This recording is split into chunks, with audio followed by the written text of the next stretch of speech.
Welcome to Section 11.1, Part 1. This is the 102nd session of the CISSP exam prep series. In this session, we'll unpack the reference model that describes how two machines talk. We'll answer several questions.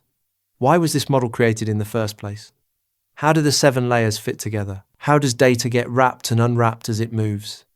What is the network container called at each stage? And what do the top 3 layers actually do? Why does this matter beyond the exam?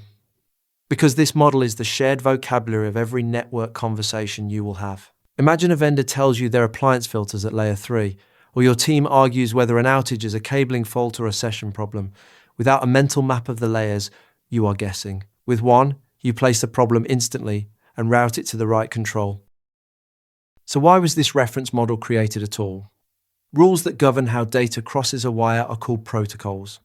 Early on, every vendor built its own, and their gear refused to cooperate. A standards body designed one shared blueprint so systems from different makers could interoperate. Treat it as a theoretical ideal, not a literal build. It describes how communication should work on perfect hardware, and it became the common reference everyone points to. How do the 7 layers fit together? The model splits the whole job of communication into 7 stacked layers. Each layer owns one narrow set of tasks and nothing more. A layer only ever talks to the one directly above it and the one directly below it. Picture an assembly line where each station does a single step before passing the work on. Data flows down the stack on the sending side and back up on the receiving side. How does data get wrapped as it travels down? Through a process called encapsulation. As your message descends, each layer adds its own header and sometimes a footer around what it received from above. The whole bundle from the layer above simply becomes the payload of the layer below. On the far end, the reverse happens, and each layer peels off its own wrapper. That unwrapping is called de-encapsulation. Why can only the matching layer read each wrapper? Because each header is a private note between peers. The information one layer adds, its checksums and instructions, is meaningful only to the identical layer on the other machine. We call that peer layer communication. Think of 2 departments exchanging sealed memos through the mailroom.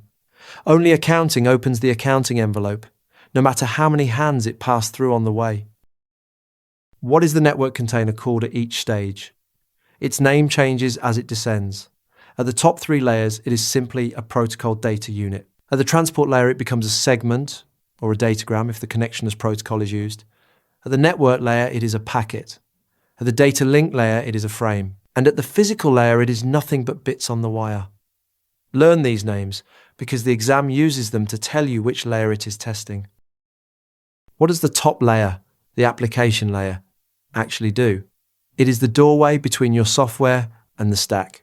The program itself does not live here. What lives here are the protocols and services that let software transfer files, exchange messages, and reach remote systems. Think of it as the reception desk of a building. It does not do the work inside, but nothing gets in or out without passing through it first. So let's bring it together. This reference model was built so different vendors could interoperate around one shared blueprint. 7 layers each own a slice of the job, talking only to their neighbors. Encapsulation wraps data on the way down, and de-encapsulation unwraps it on the way up.